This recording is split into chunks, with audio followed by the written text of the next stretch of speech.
According to the U.S. Department of Housing and Urban Development's most recent point-in-time count, there are approximately 33,000 homeless veterans in the United States on any given night. These are not people who failed to prepare. Many of them are people who completed SEER training, survival, evasion, resistance, and escape, one of the most rigorous tactical survival programs in any military on Earth, designed specifically to keep operators alive in hostile environments with zero resources and zero institutional support. After that training, after combat deployments in environments that most preparedness content creators have never been within 1,000 miles of, these individuals returned home and found themselves living without power, without water, without food security, without guaranteed shelter, and in many cases without any of the gear, stockpiles, or infrastructure that the preparedness community has built its entire identity around. And they survived. Not in a 72-hour challenge, not in a controlled exercise. Year after year, through winters, through heat, through social hostility, through physical threat, through the exact operational conditions that a WW3 civilian scenario produces. And they did it with knowledge that the preparedness industry has never asked them to share. Whoa, this is that is the premise of this video. Not a gear list, not a product recommendation. A knowledge transfer from the most operationally validated survival experts in the country to the audience most likely to need it, and most likely to have been learning from wrong sources for years. Drop veteran or prepper in the comments right now. Because Domain 5, the final knowledge transfer in this video, is the one that will make the most committed lone wolf preppers genuinely uncomfortable. It challenges the most fundamental assumption in preparedness culture. And understanding why it is correct requires the full foundation of everything that comes before it. Start building that foundation now. Domain 1, Threat Environment Reading. Most preppers approach threat assessment as a reactive discipline. They are scanning for threat when they believe threat is likely in a context that has already signaled danger. The homeless veteran's approach to threat is fundamentally different, and it is different because it was shaped first by military intelligence and pattern-of-life analysis, the systematic observation of what normal looks like in a given environment, so that deviation from normal is immediately recognizable, and then field-tested in street survival conditions where failing to detect a threat before it became active had direct physical consequences. The core skill is what military intelligence analysts call environmental baseline calibration, the deliberate, repeated, daily process of registering what a specific environment looks, sounds, smells, and feels like during normal operating conditions, so that any deviation from that baseline registers as a data point requiring assessment, not alarm. Assessment, the distinction is operationally critical. Alarm produces the amygdala flood described in previous videos, the cortisol cascade that impairs prefrontal cortex function and degrades decision quality. Assessment produces a low-intensity, sustainable vigilance state that allows continuous threat monitoring without the neurological cost of sustained alarm. The homeless veteran lives in this state as a matter of daily survival necessity. It is not a tactical posture. It is a learned baseline. The practical transfer of this skill starts with what SEER instructors call the 5-minute neighborhood read, a daily practice of spending 5 minutes in deliberate, non-phone-assisted observation of the immediate environment during what should be normal operating conditions, not looking for anything specific, registering everything, the number of cars on the street versus yesterday, whether the usual ambient noise pattern is present or absent, who is moving and at what pace, whether commercial activity is at its expected rhythm, whether animals are behaving normally, because animal behavioral disruption, specifically dogs reacting to something below human sensory threshold, is documented in multiple military and law enforcement training manuals as an early warning signal for human presence and stress in an environment. Practiced daily in normal conditions, this builds an environmental baseline that makes deviation immediately visible when the crisis arrives. A WW3 scenario does not announce itself with sirens and official alerts in the early phase. It announces itself through subtle deviation from the baseline. The person who has built the baseline catches it. The person who has not, doesn't. The multiplier here is substantial. This same skill applies to threat detection within a shelter environment, to route scouting for movement, to the assessment of whether a location has been recently occupied, and to the reading of social environments for deception and hidden agenda. The second element of the veteran's threat reading protocol is behavioral microsignal interpretation, the reading of individual human behavior for threat probability rather than threat confirmation. Most people assess whether someone is a threat by waiting for a confirmatory signal: aggressive speech, weapon display, approach without invitation. The problem with confirmation-based threat assessment is that confirmation arrives at or after the initiation of the threat event, which leaves minimal response time. The homeless veteran's approach, shaped by military training and pattern of life analysis and refined by street survival necessity, reads earlier signals: inconsistency between stated purpose and behavioral pattern, eye movement that scans resources rather than faces, body language that indicates pre-attack target confirmation, the specific repeated glancing at a point on the body or pack that indicates the person has already decided what they want and is calculating how to take it. None of these signals require confrontation to respond to. The response is spatial, increasing distance, changing route, removing the resource from view, and it is executed before the threat becomes active. This is not paranoia. It is applied behavioral science, and it is a threat assessment model that kept homeless veterans physically safer in resource-competitive street environments than many people who had better resources and no calibration protocol.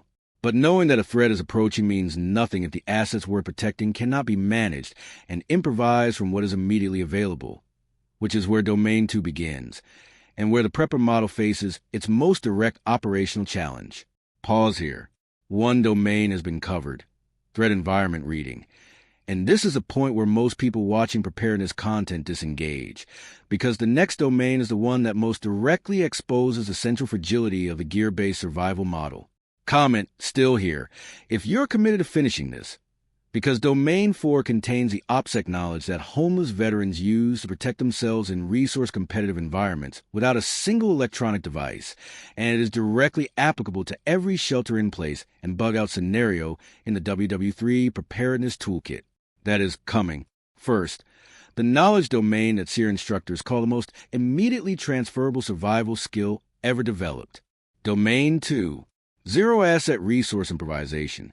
The SEER program, whose complete curriculum remains partially classified, teaches one principle above all others regarding material survival in denied environments.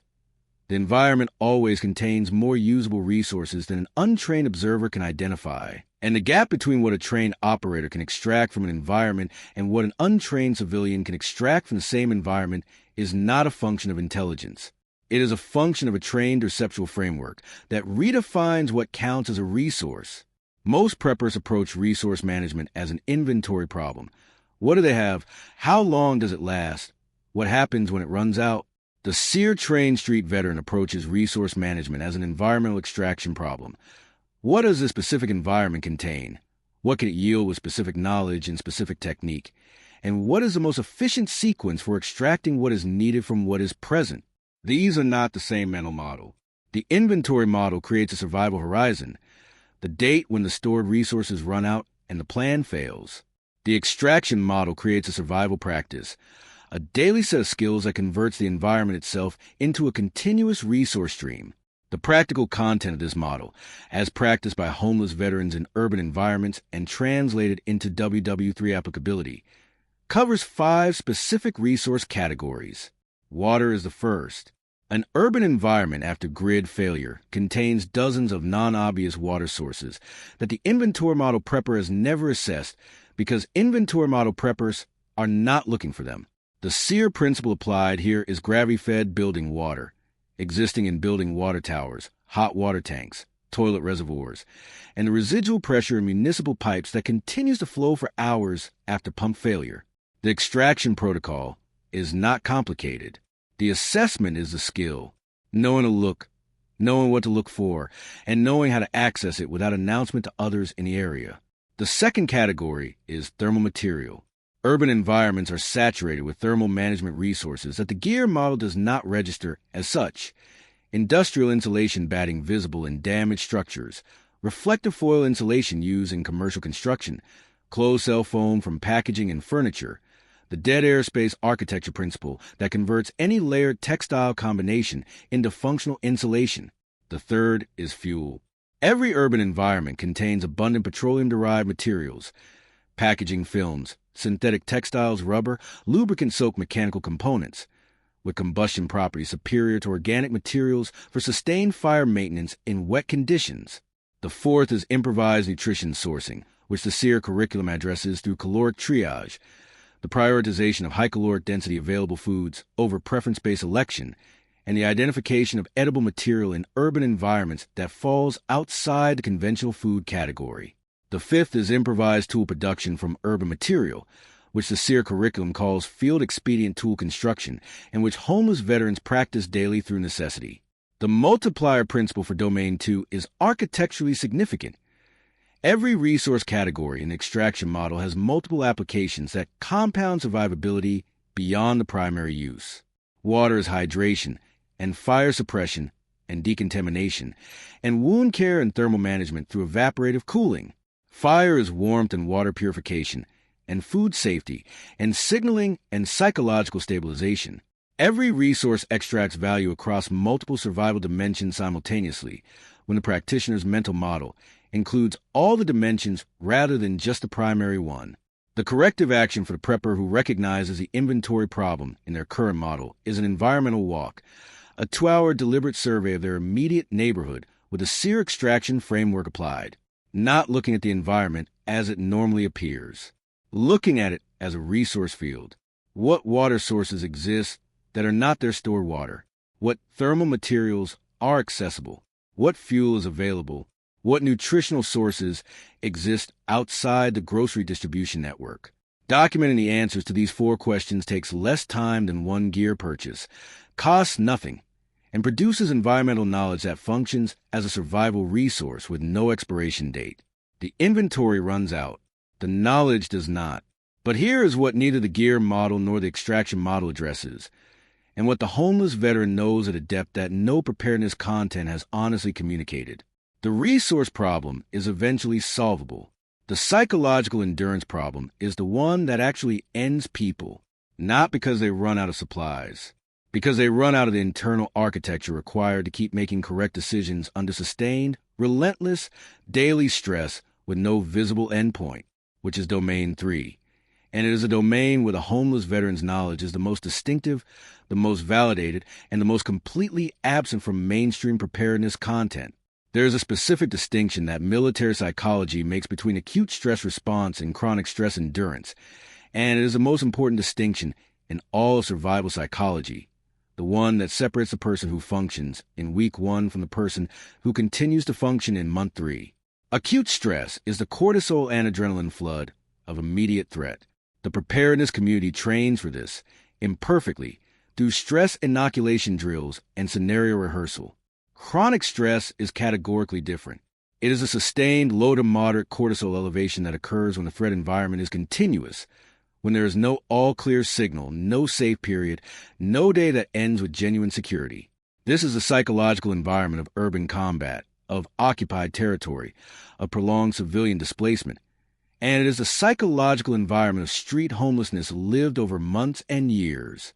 The homeless veteran is the only civilian population in America who has been formally trained for acute stress response and then subsequently field tested in a chronic stress environment for an extended period.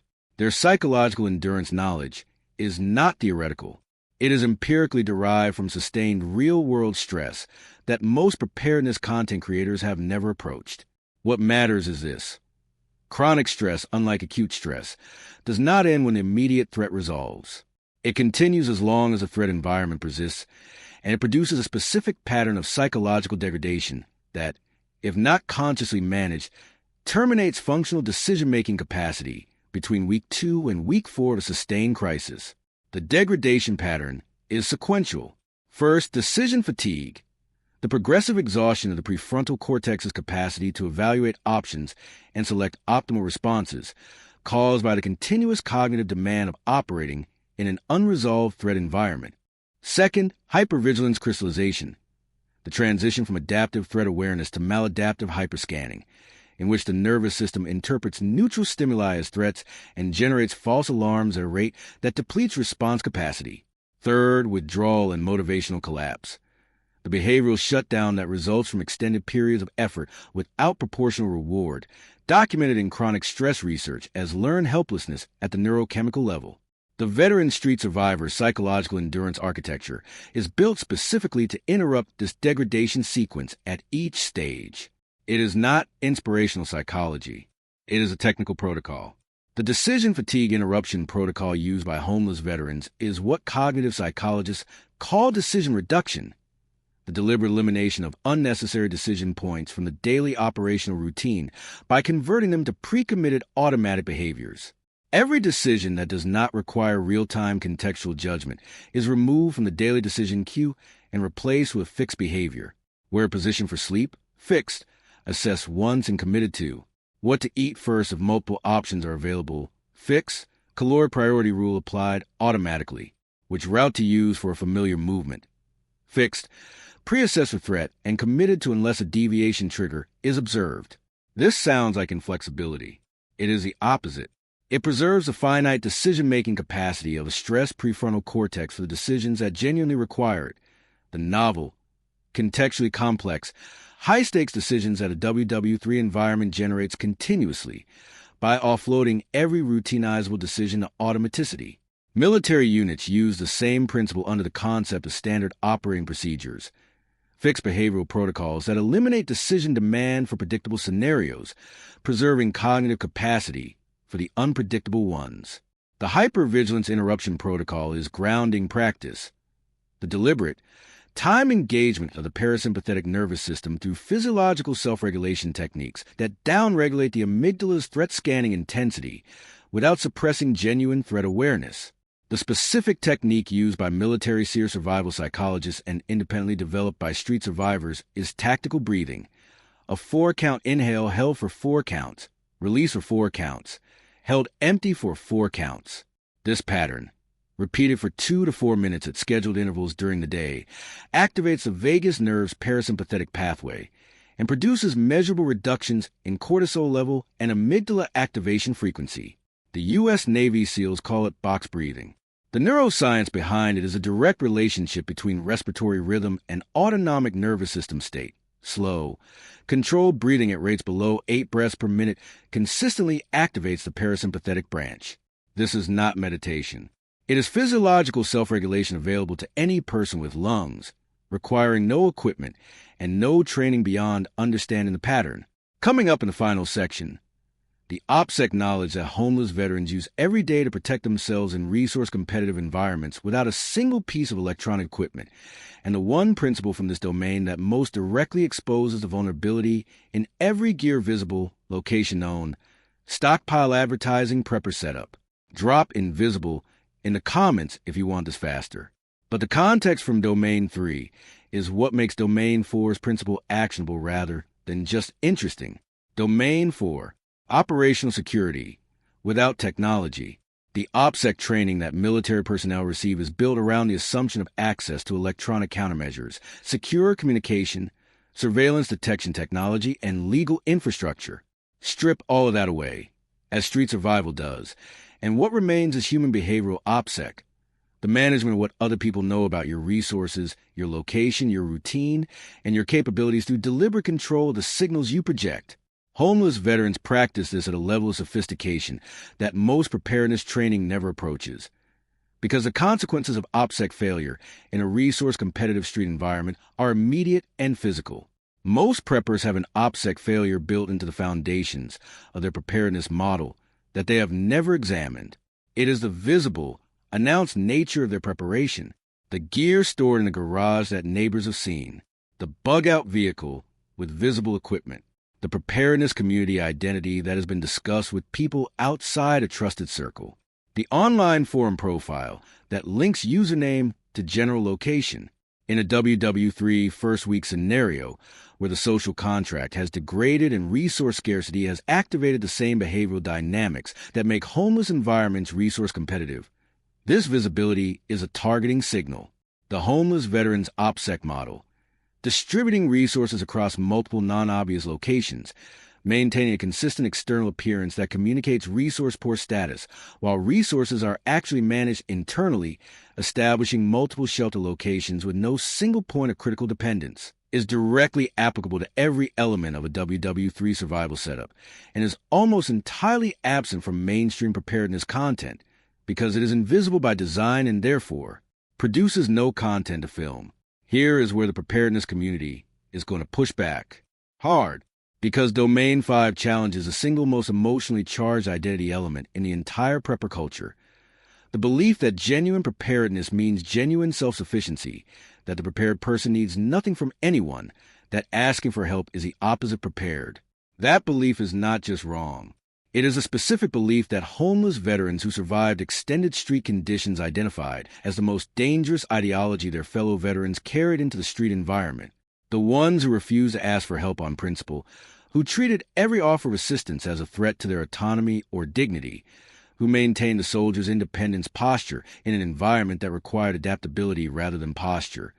Those individuals had significantly worse outcomes than the ones who learned to assess help-seeking as a strategic survival tool.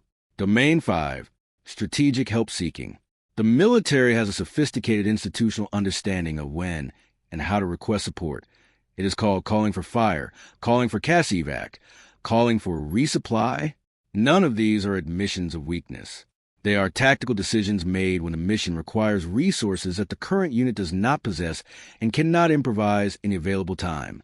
The homeless veteran who has transferred this principle to street survival understands that help-seeking in a resource-depleted environment is not a social transaction governed by pride or identity. It is an operational decision governed by need, timing, and the accurate assessment of whether the help available is worth the exposure it requires. Strategic help-seeking has three operational components. The first is accurate needs assessment, distinguishing between what can be improvised from the environment using the seer extraction model and what genuinely requires external input to address safely. Not everything needs external help, but some things, specific medications, specific technical knowledge, specific physical capabilities, cannot be improvised and cannot be safely substituted. Identifying which needs fall into this category is the first step.